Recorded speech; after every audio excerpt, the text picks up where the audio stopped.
We are now 2 weeks into fantasy hockey, and there has been a lot of changes, players moving up the lineup, a lot of injuries going on across the league. Today's video, I'm going to be breaking down every single update that we saw in the second week of fantasy hockey that can hopefully help you make decisions for your fantasy team or help you make decisions in the long term. This is going to be a good video, guys, so sit back, relax, and enjoy.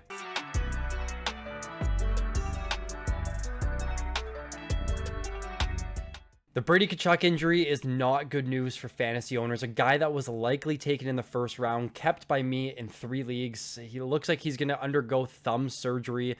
Very, very tough news for Brady Tkachuk owners, who is one of the most stable players in all of fantasy from a floor perspective. It looks like he's going to be out until maybe early December. It could be a little bit longer with the thumb surgery and just the overall rehab process. But for right now, this is very unfortunate news for a first-round pick. I think the first round pick to get injured this season. I think we may saw a couple last year, but Brady Tkachuk, not good news right now. A guy you need to stash in your IR and your IR plus. If you're in keeper leagues and managers are trying to make trades for you for Brady Tkachuk now that he's injured, do not sell low on him. He is an absolute stud in fantasy, and this is a guy you want to just keep on your roster for the entire season regardless of injury.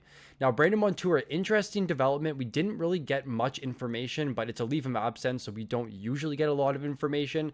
But it looks like he is taking a small leave of absence to attend a family matter. We don't really have a timeline, but the last report I saw is it could be longer than a week. So again, another guy, I don't know if a leave of absence means he goes on the NA on Yahoo, but if it's NA or IR plus, you just want to make sure you're stashing Montour, who has really, really good upside for the entire season. Very unfortunate news for Montour, and hopefully everything is okay with him and his family. Patrick Laine here, is it an NHL season without Patrick Laine getting hurt?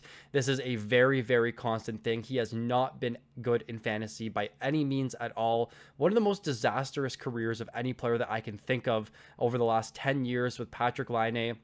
So for right now, it's currently a day-to-day thing. Like, I think in 10 to 12 team leagues, you can move on from Laine. I do see some appeal in those 14 team leagues because he always possesses upside, but I feel like we've been waiting for that one good season from Laine for so long, and for right now, we're not getting that. So in those 10 to 12 team leagues, it's probably not worthwhile for you to hold on. Now, Caden Goolie's not a significant player. He's probably owned in like your 16 plus team leagues, so maybe some of the deeper managers that are watching this video. It looks like he will be sidelined for at least a month. This is a pretty big hit to the Montreal back end because he's a very strong defensive defenseman, and he does contribute to the bangers categories at a pretty solid level. But for right now, I think if you own him in 12 to 14 team leagues, you can move on if you don't have the IR space. If he has been good for you, and it's all leagues are different, so he could be really good in one league and not relevant in another league. So if he's relevant in your league last year when he was healthy, you can probably look to stash him if you have the spot, but if not, I wouldn't really hang my head too much on holding Caden Gooley. Not a high ownership percentage guy, but again, in those deep banger leagues, he may be relevant, so just continue to monitor the status there. But for right now, it looks like he will be out for at least 1 month. Jumping right into the injury updates, we have a variety of injuries from players getting hurt in the game, or a lot of players have been dealing with some illnesses. I saw both Thomas Harley and Nikita Kucherov are both dealing with some illness over the weekend. With Nikita Kucherov here, it looks like he's dealing with just something minor. It doesn't seem to be overly serious. It's kind of difficult for me because I do own him in 2 of my 6 keeper leagues right now, but it looks like he should be returning back to the lineup as soon as this week. It doesn't seem like anything significant. And with Thomas Harley, he was questionable to play on Saturday, and it looks like he did draw back into the lineup, so that's good news there. Anze Kopitar is out week to week right now with a foot injury. I was really hoping we would see either Drew Doughty or Brant Clark move up to the top power play unit, but what we saw in the first game was that Alex Turcotte moved up to the top power play unit. I have no real interest in Turcotte. It's going to be interesting to see the development there, but if it does end up being Brant Clark on that top power play unit at some point, he will be a very, very priority waiver wire ad, but for right now, it's Alex Turcotte, who I have little to no interest in. So Lucas Raymond here, he was dealing with an upper body injury. He did participate in the morning skate and eventually did end up playing on Sunday night. So make sure for those who were stashing him on your IR plus to add him back into your lineup if he was there, because he was dealing with an injury. It seemed like it was a day-to-day thing, nothing significant, but just something to monitor in the future. And another player returning back to the lineup, I was hoping to get him back for the FPPL as I took him in the last overall pick for me. Jonathan Huberdeau of the Calgary Flames, a team that is desperate for some offense right now and just desperate for some overall success from a team perspective. He returned back to the lineup on Saturday, and he was immediately back on the top power play unit and on the top line, which is exactly where we saw him last year, where he had a pretty big turnaround season. So hopefully Jonathan Huberdeau can be the player that we had last year. Obviously, he will not be the player he was in Florida, but this team is desperate for some offense and desperate for just overall better results, and Huberdeau should help make an impact in that. So 2 other injuries. I'm glad I saved this video to record on Monday, because we didn't really have these updates fully on kind of what to expect for these 2 players, but it looks like Mark Stone did leave Saturday's game with an injury on his wrist. And again, he's very similar to Patrick Laine, and like, what's an NHL season without a Mark Stone injury? So no real update yet, but continue to keep an eye. He didn't return back to the game. My assumption is that this will move finally Shea Theodore onto the top power play unit in Stone's absence. Not entirely sure that will be the case. It could be William Karlsson that's next up, because they do have Marner playing the point, and this whole Vegas team is playing, in my opinion, really, really above their heads. A lot of Mark Stone and Jack Eichel have been very, very strong to start the season. I could see some regression here, but with Mark Stone injury, it kind of worries me a little bit. Now with Shane Gostisbehere, he did leave Saturday's game and did not return, and Keandre Miller got the first look at the top power play unit. If I'm not mistaken, he played over 26 minutes, which is very intriguing. Miller historically has not been the strongest peripheral defenseman, but him at least getting that look on the top power play unit, and it should only improve his minutes and obviously his upside from a points perspective. I don't know if we're going to see more peripherals. Maybe shots and points will go up, and then the blocks and hits will continue to remain the same. So just continue to monitor Shane Gostisbehere. He's a pretty good defenseman in fantasy. He's a power play 1 guy, and it seems to be like he's the lock there. So hopefully we have some more news following this week, and I can provide you with an update on the status of Shane Gostisbehere. So jumping right into the lines and power play updates, the first player we have on this list, Jonathan Huberdeau of the Calgary Flames. It's not new, but he's back to the lineup, and I just wanted to see what the change was. He moved immediately into the top line and the top power play unit, which is no surprise as one of their highest payroll player. He could be their highest payroll player on the team, so no real surprise seeing him on that top line in power play 1. I think he should be owned across 10 plus team leagues, no questions asked, with the upside of him playing in this very high offensive role.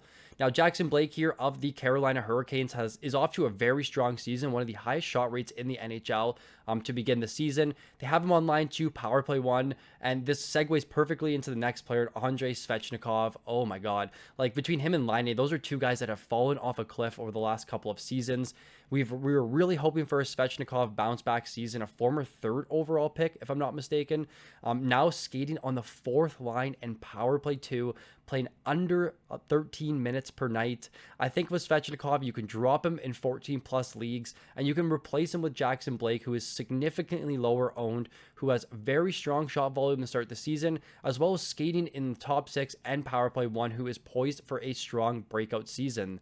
So we've seen some changes here with the Colorado Avalanche. Terry Lehkonen has been demoted down to the 2nd power play unit, and it looks like Victor Olofsson has been moved up to the top power play unit. I saw Fired Up Fantasy was tweeting recently about how Olofsson was their shooter with the Vegas Golden Knights last season until they kind of discovered the upside with Dorofeyev. Maybe Colorado's looking for that goal-scoring forward now that they don't have Rantanen in there. Nate just isn't that 40-goal scorer that they're hoping for. So maybe Olofsson can step in and be that shooter on that top power play unit. Brock Nelson has now moved to the net front presence, and Lehkonen has been demoted to power play 2. So some changes here. I think Olofsson becomes a must-add player in 14-plus team leagues. We'll continue to keep an eye, but he has been shooting the puck at a very elite rate. He just has been limited minutes, so it's inflating that shot rate per 60. I mentioned this already with the Kopitar bit, but Alex Turcotte has been moved up to the top power play unit. Again, don't see much interest in those 10 to 14 team leagues, but I can see a little bit of interest in 16 plus team leagues, because in those deeper leagues, it's really hard to find that power play 1 players, and Turcotte will be that guy for the short term. So we have some significant changes on the Florida power play units right now, and this is going to really impact a lot of players if you own Florida players. So the top power play unit now, Maki Samoskevich,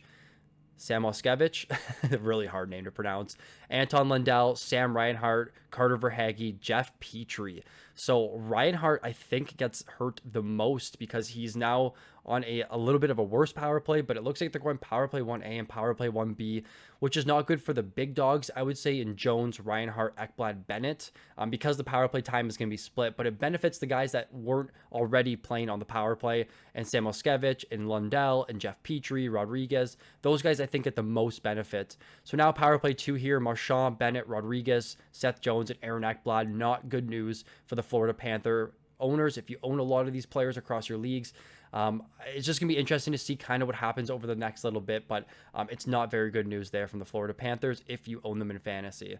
Vladimir Tarasenko has been a little bit of a surprise to start this season. They have him on the top power play unit ahead of Marco Rossi.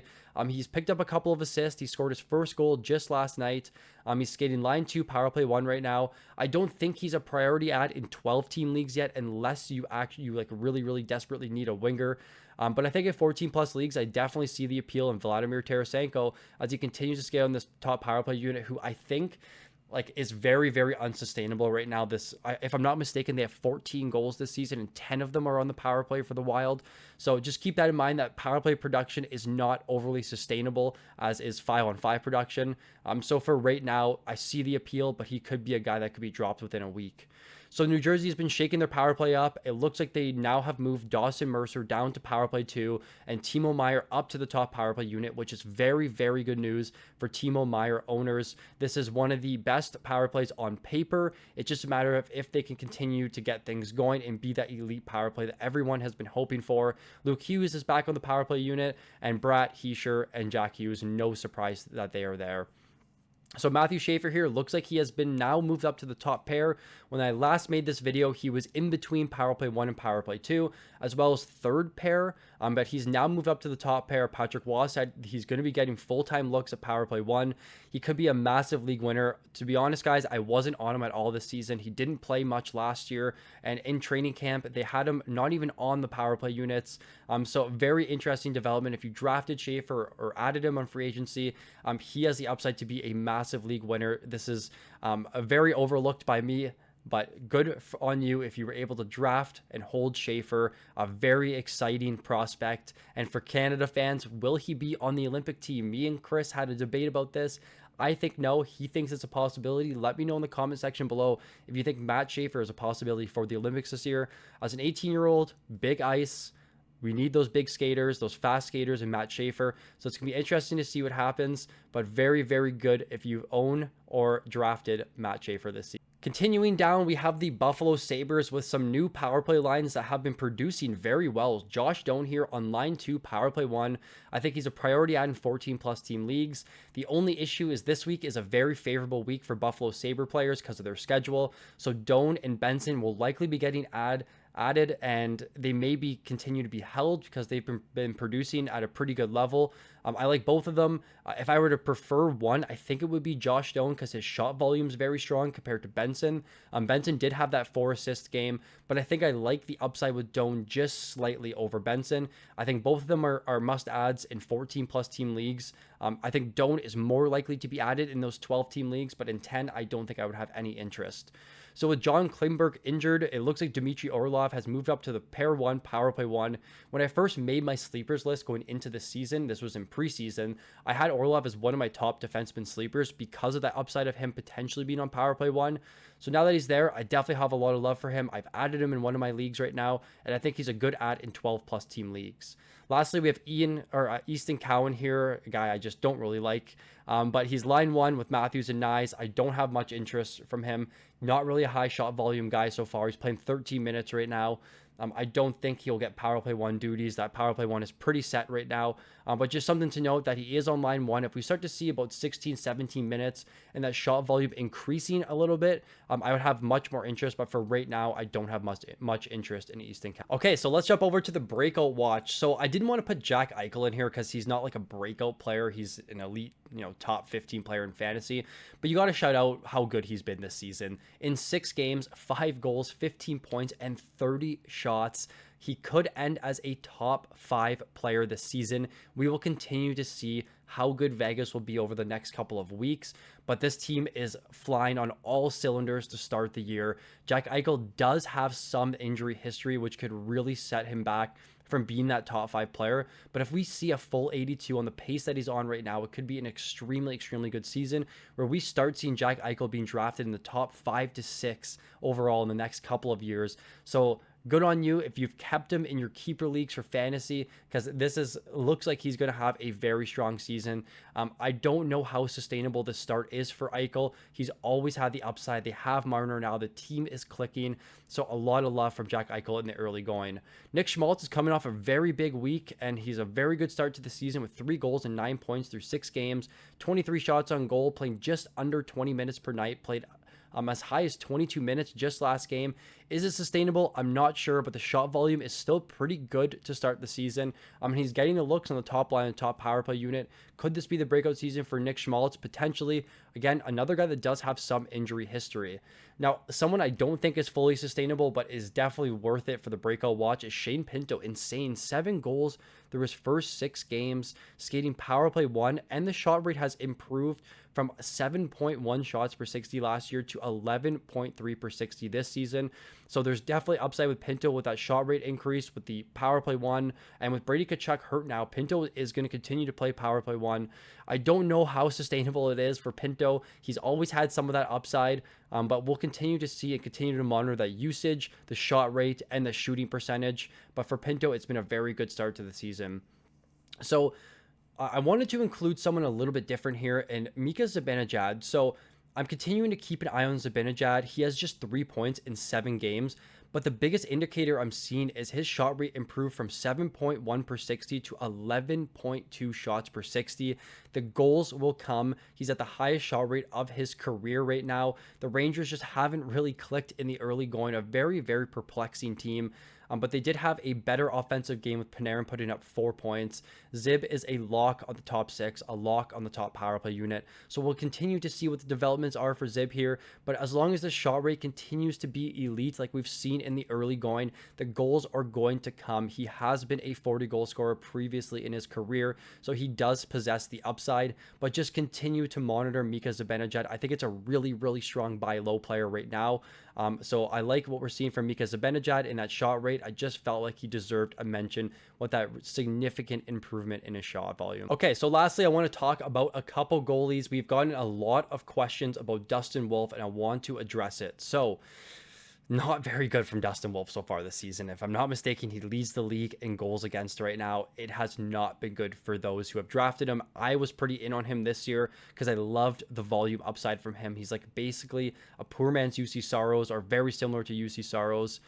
So I'm going to be holding him. And the reason why is these matchups have not been easy for him. He has faced the hottest team in the league twice, at home and on the road, in the Vegas Golden Knights. Has also faced, in my opinion, the best offensive team in hockey in the Edmonton Oilers to start the season off on the road, as well as mixing in 2 games against Vancouver, who's an easy matchup, and St. Louis, who I think is a difficult offensive matchup.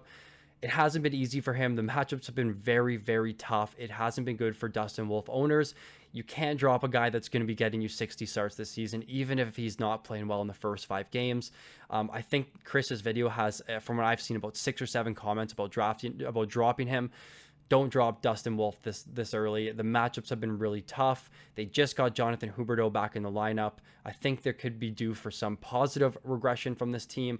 Let me know what you're thinking. For Flames fans, I only watched that game against St. Louis, and they were giving up so many chances to Calgary Flames. If you've watched other games, let me know what you're seeing. Is he giving up those tricklers, the Stuart Skinner goals that we always see? Just let me know in the comments for those who have been watching. So Spencer Knight here, a very pleasant surprise so far, and he seems to be like this year's Lucas Dostal from last season, where he's getting a ton of volume and he's playing at a very strong level. A 2-2-1 record, no surprise there with the losses. A 196 goals against average and a 937 save percentage. We're going to continue for him to be that elite starter, that elite volume starter. I can see all of these numbers regressing because Chicago is just not a good team, and when you face so many shots, your goals against average is going to go up, but he still will sustain a pretty solid save percentage. He should be priority owned across all leagues right now. I really like the upside what we've seen from Spencer Knight. Now, Alex Lyon has been a pleasant surprise a pleasant surprise. I think I said it right. Riding the hot hand right now. The other thing to note, and I mentioned this with Benson and with Josh Doan, is that they have a very good schedule this week. So Lyon will likely, his ownership's going to go up probably 10 to 15% because of that strong schedule. But he's been strong to start the year with a 2-3-0 record, a 243 goals against average, and a 928 save percentage. Like I said, ride the hot hand, but you got to be able to proceed with caution because this team is just not very strong, the Buffalo Sabres, and it's a matter of time before things begin to blow up like they always do with the Sabres.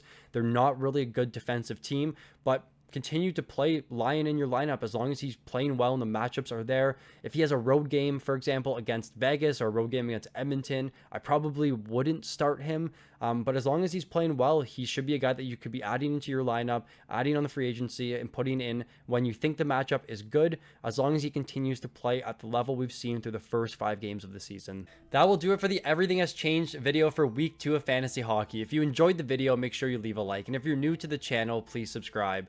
Thank you so much for watching, and I look forward to seeing you all in the next video.